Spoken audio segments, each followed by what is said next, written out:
Hola, mi nombre es Ángel Irías, de la clase de Derecho de Unitec, y hoy les voy a hablar de las obligaciones y de los contratos. Las obligaciones y los contratos. Roma logró, a través de muchos siglos de ejercicio, un alto grado de perfección en la teoría de obligaciones. Esto hizo que otros pueblos aplicaran estas mismas reglas en sus relaciones comerciales, entre dos personas o entre un individuo y un grupo de personas. Estas ideas todavía están siendo utilizadas en las legislaciones modernas.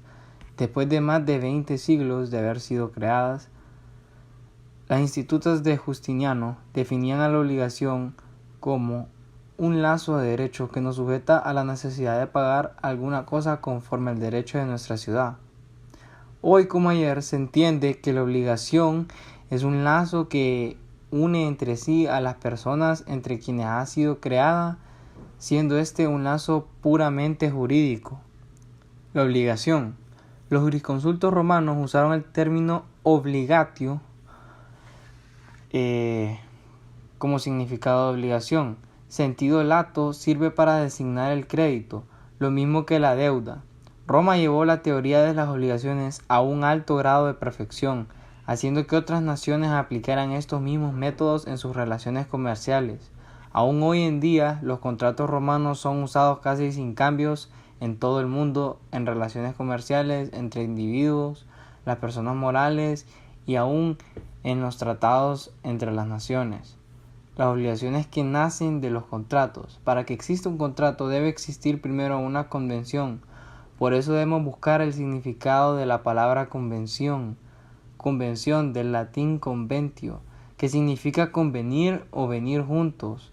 Convención es cuando dos o más personas se ponen de acuerdo respecto a un objeto determinado.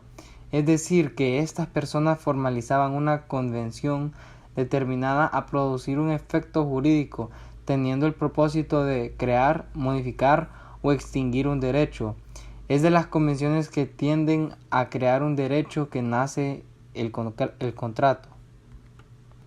Los contratos romanos. El contrato era entre los romanos toda convención destinada a producir obligación, aunque el derecho natural reconocía que si el objeto de la convención era lícito, aquel se había comprometido libremente, estaba obligado porque toda convención lícita era legalmente obligatoria. Pero el derecho romano jamás admitió ese principio de forma absoluta y aún en la época de Justiniano, por los días finales del imperio, el simple pacto no bastaba para crear la obligación civil. Las clases de contratos. Desde los fines de la República